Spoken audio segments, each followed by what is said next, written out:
Hello, Paul James again. Just touching base.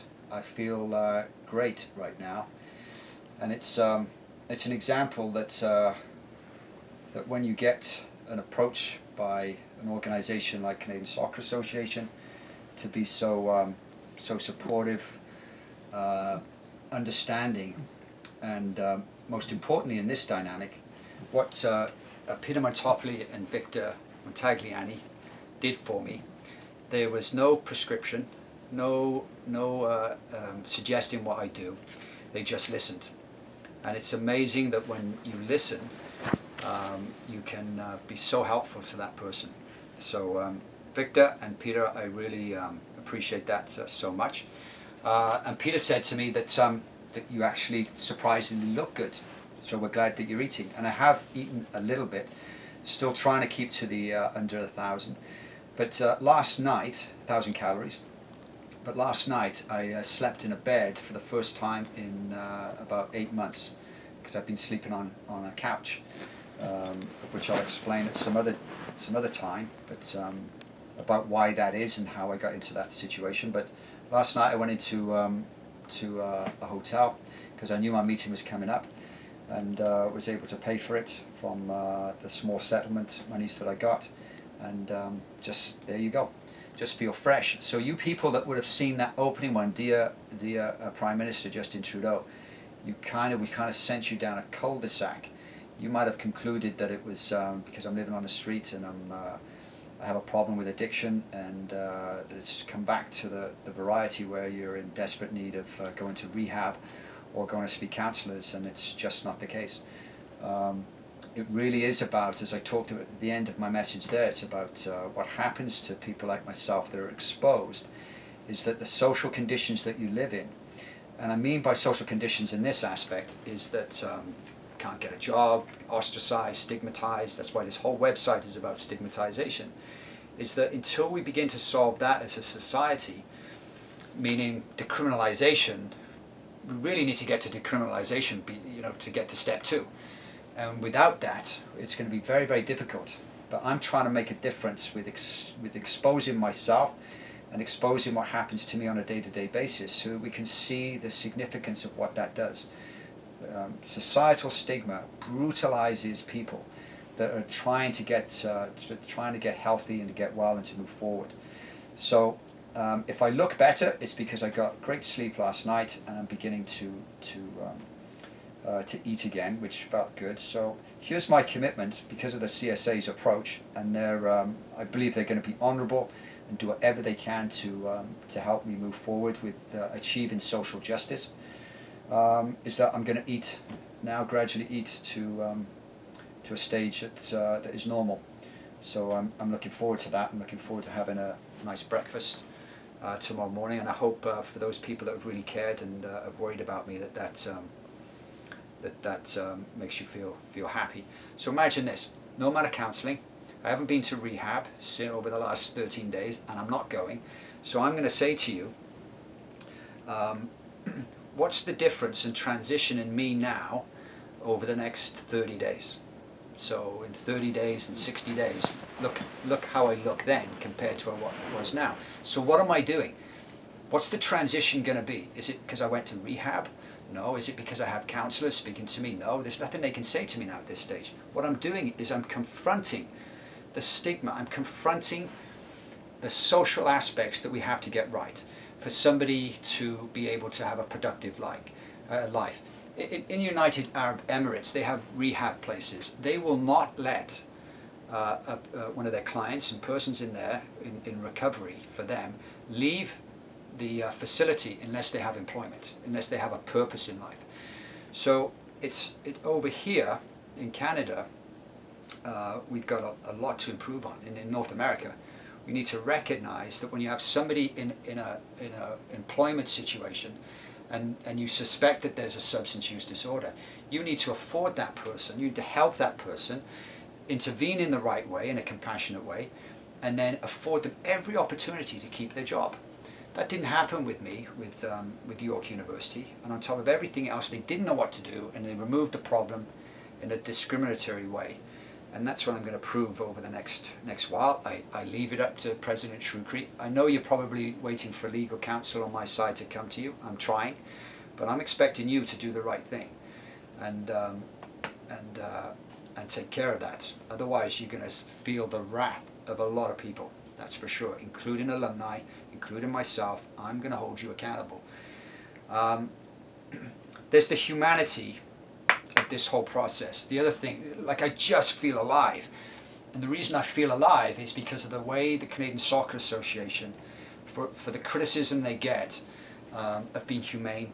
There's a humanity about it. There's a humanity about the connections that I all of a sudden have got from people. So I say, when people have been alarmed about what I'm doing, and if Jane Philpotts is watching, I know you're tuning in now to this, is that there's a lot to learn from the videos that I've made here about when we connect and we have connection to other people, to society, when we show that we care, that's what it does.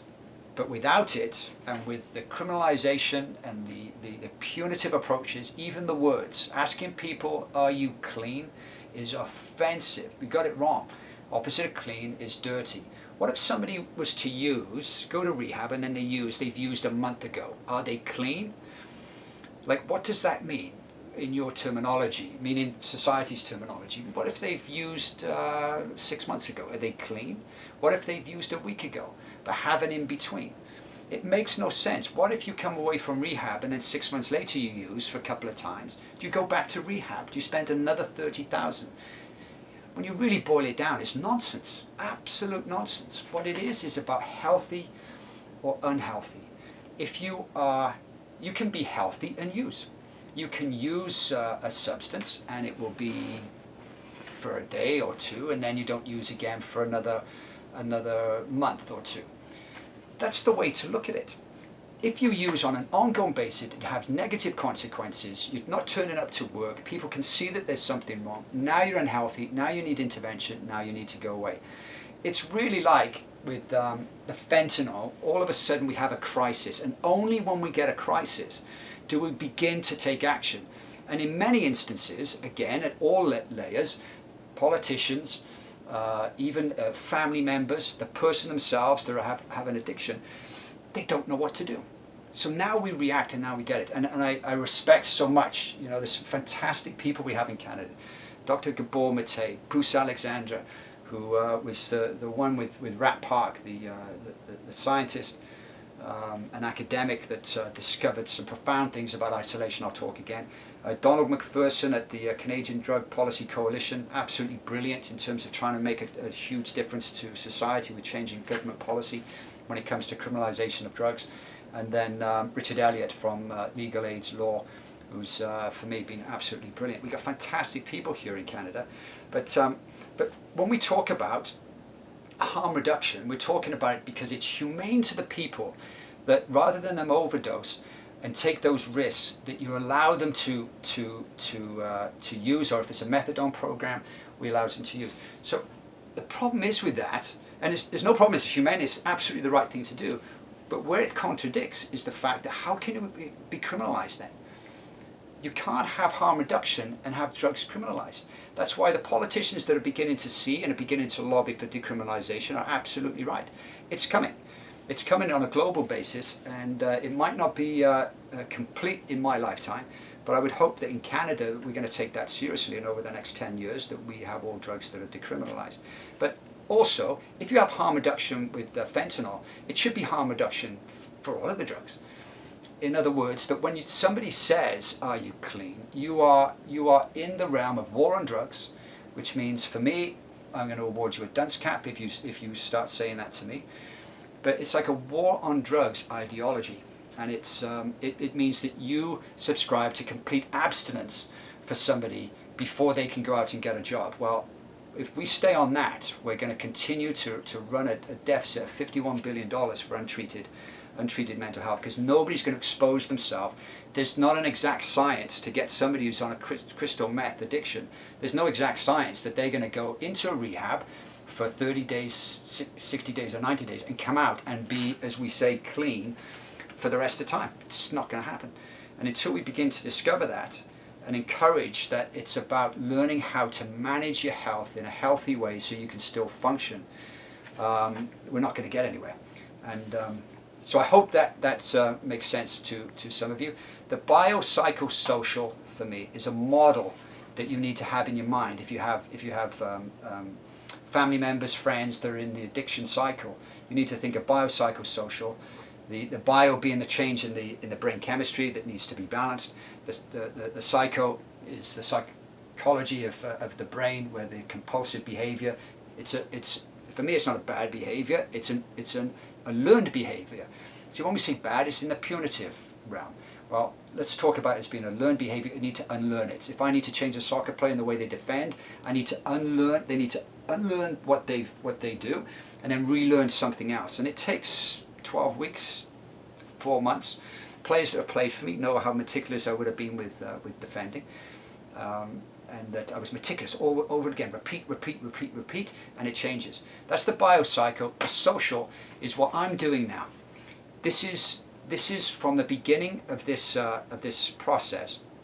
I could have gone away on a kind of holiday with the little settlement monies that I got from the local soccer club case of discrimination. I could have gone away and do running and eat and get nice and healthy, because I've been living on a couch all this time, and then come back to what? I would have come back to Google my name, and it's been brutalized because of York University, shamefully. The National Post article comes up, it's slanderous, defamatory. The soccer industry, I've been assassinated. Where would I get? Like, I would come back to the same conditions as Monique Beijing talked about that got me unwell in the first place. So what I've done is, and hopefully this begins to now fit the pattern and make sense to you, what I've done is that I'm confronting it. I've confronted the stigma of drug addiction. This is what this is all about, and I want to help people in the future to be able to do it in their own lives. And I'm hoping anybody that sees this particular video, that you disseminate this as far as you possibly can, because I can see the energy that I have on this, see the kind of excitement that I have. That comes from Victor Montagliani and Peter Montopoli. They've empowered me just by their humanity, just by their approach, which is kind. And I trust in them now to continue that and assist. And again, and I should say, on top of all the other things that have come out. Remember when I said about I'm ashamed to be Canadian, and I'm ashamed to have ever played for Canada? That's getting restored through this process. Like, I have to say that. And so everybody that's watched, like, a tremendous thank you to all of you. And York University, I'm never going to be able to put the exclamation mark on this until you do the right thing. Until you do the right thing, Dr. Shrewcree. I told you in that report at the end, is there will come a day when you will either apologize or feel ashamed of how you've approached Paul James in this matter, without feeling sorry for myself in any way. I deserved better from you. All right, thank you everybody, and I'll talk to you tomorrow.